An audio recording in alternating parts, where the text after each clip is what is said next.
Hello and welcome to week 2.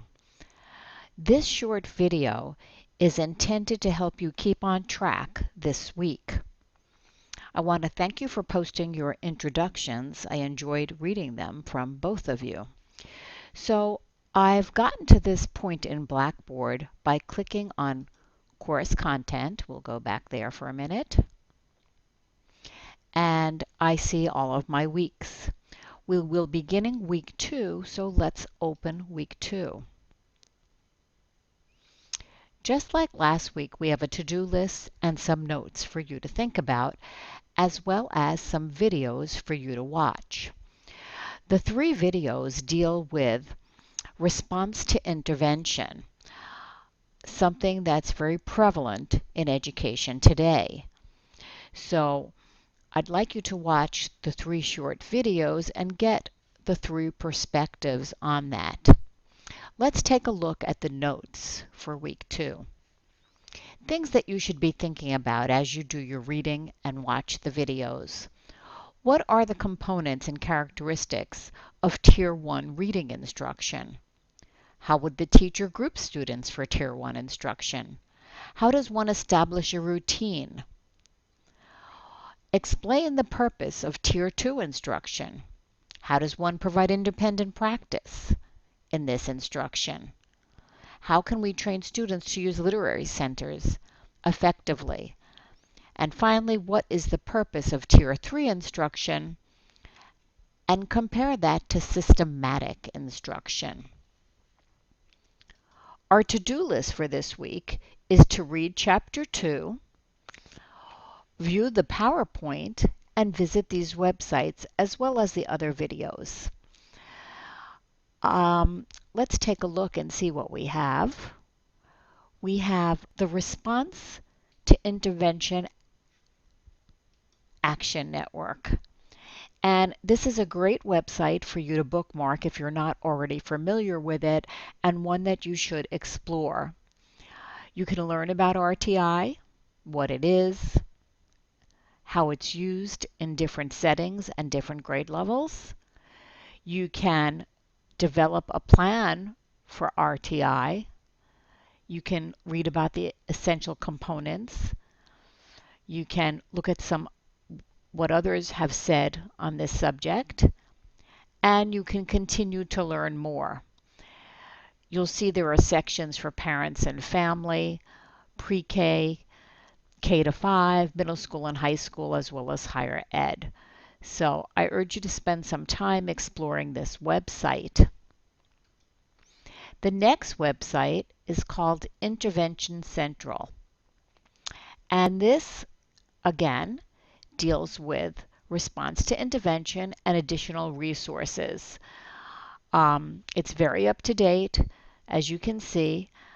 So again, take some time, explore, and bookmark this for your future references. And finally, you have a PowerPoint, which you can download and open and go through. I won't go through the PowerPoint with you here because that's easy enough for you to do on your own. So, what else needs to be done? That's my PowerPoint, and we'll just open it for a second to make sure that it is working for you, and I think it will be. And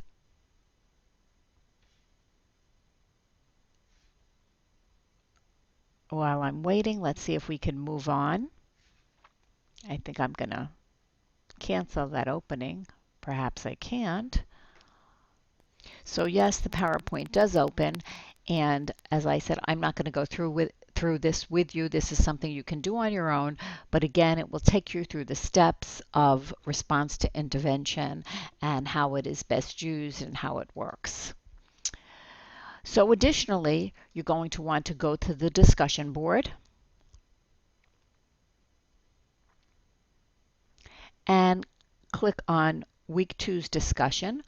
Why is the zone of proximal development important to assess a child's frontier of learning?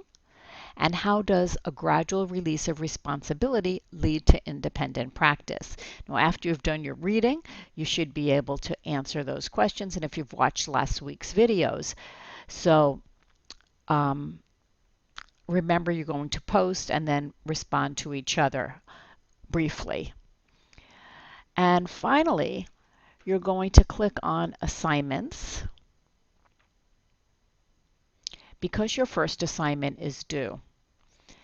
And although I reviewed this during our chat, let me quickly review it one more time. This is an opportunity for you to observe, discuss, and reflect on an ethical issue in reading. So we give you the background here, that students are often tracked into ability groups. What does research say about this? Is it a positive thing or is it negative? And you're going to keep that in mind. At the same time, you're going to be looking at the Code of Ethics. And remember, I sent you the links, and it's in the PowerPoint for each of these organizations, and you're going to summarize those. After you summarize those, you're going to summarize the pros and cons of ability grouping, keeping in mind what you have read in the Code of Ethics. Then you're going to develop a plan of action to organize a class with different ability levels. Will your plan include grouping the class into ability levels, or will you group them differently? Why or why not?